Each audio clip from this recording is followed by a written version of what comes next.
Till now we have learned how to find speed or distance or time from the calculation of from the formula speed is equal to distance by time. Now we'll be going to the graph, distance time graph. What is this distance time graph? You have seen a meter fitted on the dashboard of your car.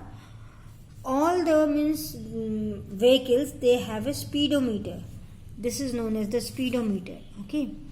What does it give? Shows you. It shows you how fast the vehicle is moving. This pointer shows you how fast the vehicle is moving. At what kilometer per hour this vehicle is moving. There is another meter here. Okay. This shows how much distance the vehicle has moved till now, covered till now from the day of purchase. And this meter is known as odometer. Okay. Now we can represent this data in form of a distance time graph. Means how much distance, suppose you are traveling by a car and how much distance your car has traveled in how much minute. We can put it in a graph or distance time graph. Now how can you do that? First you take the time, record the time at which you started. You record the reading in the kilometer, that is odometer. So suppose number 1, you started at 8 am. At that time the odometer read 1 kilometer. Okay.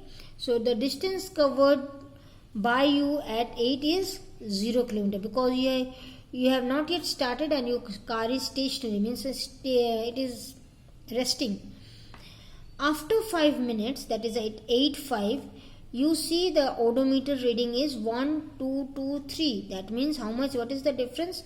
Here it is 1 and it is 3. So if you subtract is 1223 minus 1221, you will get 2000, means you have traveled till now 2 kilometer.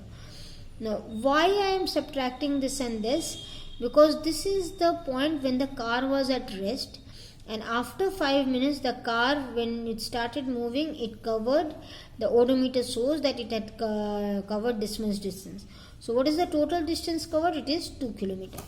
Again at 8:10 it showed that it has traveled this much distance. Or if you subtract this and this, you will get 4 kilometers. Similarly, at different times they have given the different reading that is showed by the odometer, and this is the different kilometer covered. Okay. Now from the data that is given in 12.1, this table, we can calculate the speed of the car at any moment. Why? Because we know the time taken. This, suppose the difference is 5 minutes, so the time taken will be 5 minutes and the distance covered is 2 kilometers. So you can find out the speed. But the speed is which is given is an average speed. Now for example, suppose your car has covered a distance of 8 kilometers in 20 minutes. See, where is it?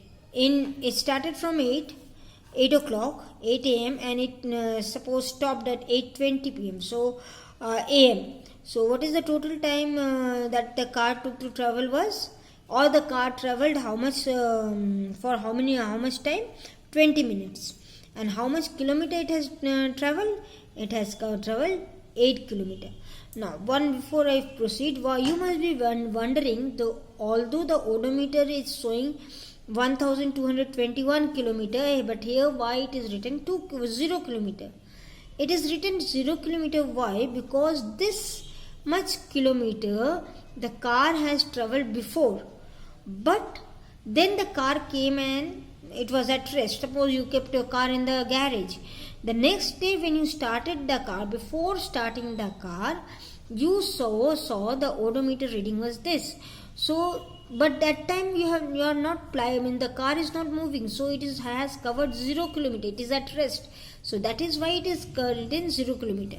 And after traveling for 20 minutes, the car has traveled how much? You subtract the total kilometer after 20 minutes, you see it is 1229, and when you started it was 1221. So if you subtract it, you will see you have covered 8 kilometer. Clear? Why it is 0 kilometer here? Now, for example, your car traveled a distance of 8 kilometer in 20 minutes. Okay, so its average speed is 8 kilometer per 20 minutes or 0.4 kilometer per minute. Now, how we got 0.4 kilometer for 1 minute? I'll show you. It's how much?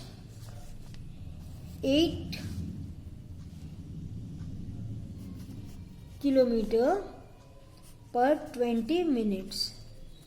This means what? In 20 minutes the car is traveling 8 kilometer. So in 1 minute it will travel 8 by 20. Okay, so if I cancel this by 2, it will be 4 and it will be 10. So it will be in 1 minute it is traveling how much? You can write 4 by 10 kilometer, or you can write 4 kilometer, 0.4 kilometer. Okay, because there is 1 0, so you put 1 0 here. 0.4 kilometer. So its average speed is what? 0.4 kilometer per minute. Understood how they got this 0.4 kilometer per minute?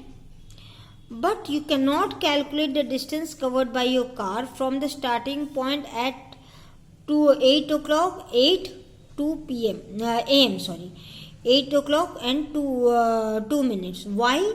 Because here they have not given you that 2 means 8 o'clock and 2 minutes, how much distance they have covered. It's not written here. Since distance is not given, only by knowing the time you cannot calculate the speed of the car. Or even at 8:17, here also at 8:17 how much kilometer the car had traveled, they have not given. So you cannot find out the calculate the speed.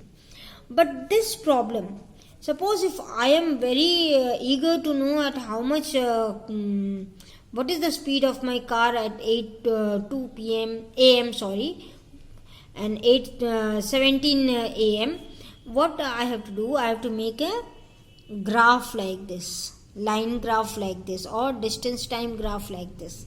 Then I will be able to know how much my car has traveled, or at that particular time how much, what is the speed of my car. Okay. Now, how to read this? The motion of a moving body is best represented by a line graph. This type of graph is known as line graph.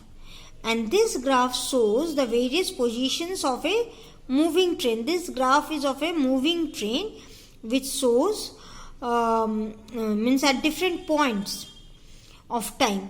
Suppose at this time, suppose it is it's in minutes. This time this is 1 minute, 2 minute, 3 minute, 4 minute, like this.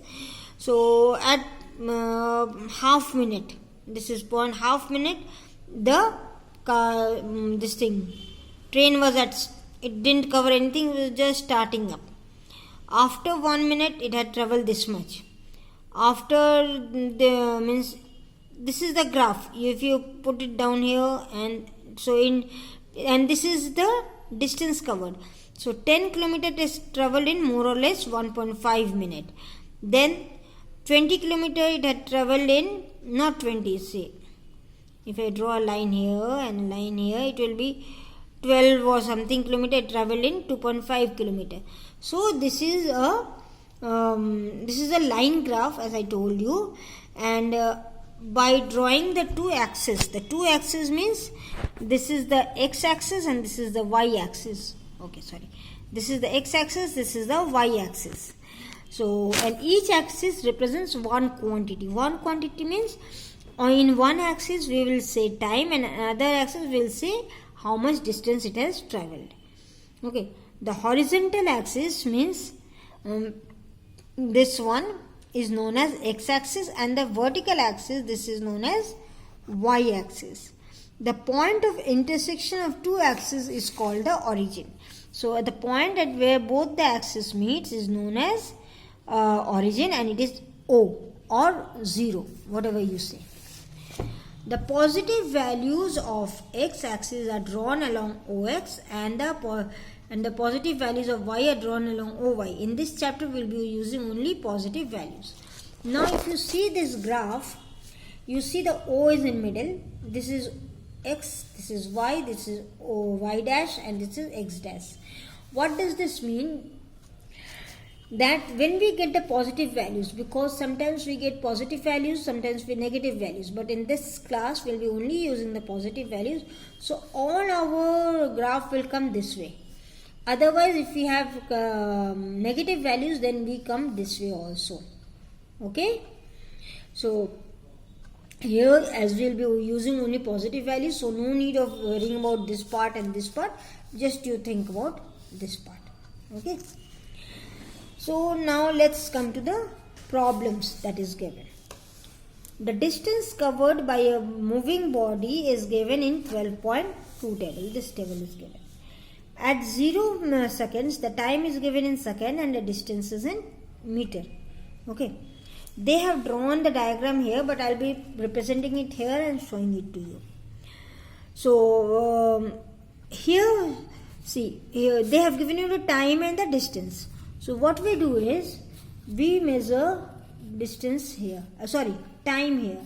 So it will be time and this will be distance. I hope it's clear. Yes, this will be time and this will be distance. Okay. Now we have always to represent the graph. Means the graph paper is limited. Means the size of the graph paper is limited. What we have to do, you can see the small squares. So we divide the squares in basis of the, suppose it is 100 kilometers, so or 500 kilometers, so you won't get 500 blocks here. Okay, so what you have to think, you have to calculate that this one small block is equal to 100 kilometer or 50 kilometer or 10 kilometers, say. Okay, for this table, what we are doing is, we are taking 1 centimeter, this is for centimeter block graph, so 1 centimeter as 1 second, whereas on y-axis we are taking 1 centimeter as 2 meter. Okay, so means if it's 0 here, it will be 2 here, it will be 4 here, it will be 6, 8 and 10, whereas here it will be 1, 2, 3, 4 and 5. Okay. Now according to this table, you see, at 0 the time is 0, distance is 0. When the time is 1, the distance covered is 2. So when the time is 1, the distance covered is 2. You put a point here. Again, when the time is 2, the distance covered is 4. So when the time is 2, the distance covered is 4. Again 3, 6. So 3 and 6. Again 4, it's 8, and at 5 it is 10. So now you join this line. Okay. So what you find is, it's a straight line. Now say, if it's a straight line, that means that vehicle is moving at a uniform speed. It is not changing its speed as it was changing here. You see here, sometimes it's going up, then down, then up, then down, then uniform, again up, again down, down. Okay. So, but here you see it's a straight line. That means this represents that it is moving at a uniform speed, and uniform speed, when the vehicle is moving at uniform speed, it will always be in a straight line. Okay. Now, since the body is moving in uniform motion, for the calculation of speed of a moving body from the graph, the distance traveled by the body is 4 meter at certain point of time and is divided by 2 seconds to cover the distance. Now here you see, if the body has covered 4 meter, the time taken is 4 meter, and how much is the time taken? 2 seconds. Okay, so 4 by 2, it is 2 meter per second. Now it is important to note here that from the distance time graph, we can find out the distance of a moving body at any time. means find out the distance moved by the body at any instant of time. What they mean to say, suppose in the table which they have given, they have not told you this is 1, this is 2, at 1.5 seconds. So at 1.5 seconds, how much distance the body has travelled. So what you will do is, at 1 point, you have the graph. So at 1.5 you will draw a line and meet the point of the speed graph. Okay, and from here you draw a line here to the y-axis. So you see it is cutting at 3 meter. So in 1.5 second the body has travelled 3 meter. Or suppose at you say at suppose you take a 6 and thing, no, not 6. So this is what I explained. At 1.5 second the travel has 3 meter. So what is the speed of that time? You know, speed is equal to distance by time. So the distance is given 3 meter and the time is 1.5 second. So it will be 2 meter per second. If you calculate it, you will get it 2 meter per second. Now the next sum in the figure 12.4, that is this one, it gives a graphical representation of a movement of a body. Here you can see this. Find the speed after 3 seconds. What information do you get from the graph? So after 3 seconds, this is 1, 2 and 3. How much distance it has, you have to find out what will be the speed after how much distance it has travelled. So you draw a line from 3 to the this graph and then again to the y-axis. Okay, so if the point where it gets the y-axis is 15 meter. So now you know the distance travelled and you know the time taken. Put it in the formula, you will get the time taken. The speed. So this is how you calculate the speed from a graph given. So what are the information that we get from the distance time graph? Is the distance travelled by the body at a particular speed point of time, the speed of the moving body and the speed of the body, whether the speed of the body is uniform or not. So these all things we get information, and these all things we can calculate from the speed graphical representation of the speed time graph. These are all things which can be calculated from speed time graph. Okay.